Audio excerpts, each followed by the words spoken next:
अस्सलाम वालेकुम एवरीवन। उम्मीद है कि आप सब लोग ठीक होंगे। आज हम बात करेंगे स्ट्रेस के सिम्टम्स पर। बहुत सी ऐसी बीमारियां होती हैं जो ज़हनी होती हैं, जिस्मानी होती हैं, लेकिन अगर इनका बैकग्राउंड देखा जाए तो मेन रीज़न स्ट्रेस होता है।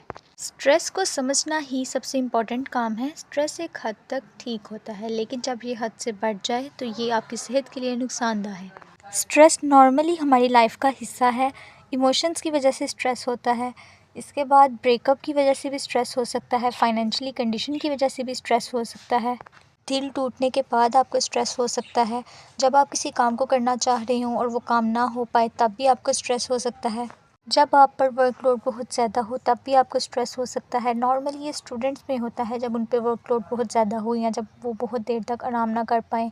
एग्ज़ाम्स में बच्चों को स्ट्रेस हो सकता है। जब हम किसी से बहुत ज़्यादा एक्सपेक्टेशन रखते हैं और वो हमारी उम्मीदों पे पूरा नहीं उतरता, या जब किसी ने हमसे बहुत ज़्यादा उम्मीद लगाई हो और हम उसकी उम्मीद को पूरा ना कर पाएँ, तब भी हम स्ट्रेस का शिकार हो सकते हैं। जब आपका ब्रेकअप हो जाए तब भी आपको स्ट्रेस हो सकता है। स्ट्रेस डिफरेंट टाइम पे डिफरेंट तरह से आपको हिट करता है, डिफरेंट सिचुएशन के मुताबिक। इम्पॉर्टेंट बात ये है कि स्ट्रेस आपसे राइट डिसीजन की पावर ले लेता है। आप कोई डिसीजन करते हैं लेकिन उसकी इतनी क्वालिटी नहीं होती, आप में चिड़चिड़ापन आ जाता है, आप में इतनी कैपेसिटी ही नहीं होती कि आप किसी चीज़ को हैंडल कर सकें।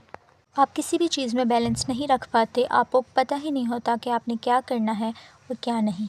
इसका कॉमन सिम्टम ये है कि आप चाह के भी किसी काम को करने चाह रहे होते हैं लेकिन आप उसको नहीं कर पाते, क्योंकि स्ट्रेस एक मेंटल फटीग है। मज़े की बात यह है कि स्ट्रेस में कुछ लोगों को बहुत ज़्यादा भूख लगती है और कुछ लोगों की भूख उड़ जाती है। कुछ लोगों को बहुत ज़्यादा नींद आती है और कुछ लोगों की नींद वाकई ही उड़ जाती है।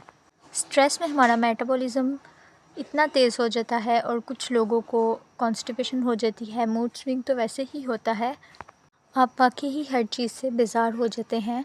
अब आप अगर स्ट्रेस को समझ लें तो आप वाकई ही स्ट्रेस को मैनेज कर सकते हैं, लेकिन अगर कोई इंसान स्ट्रेस को नहीं समझ पाता तो उसे पता भी नहीं चलता कि उसके साथ क्या हो रहा है, ये सिम्टम्स किस चीज़ के हैं, ये क्या हैं, और वो स्ट्रेस को कभी डील नहीं कर पाता।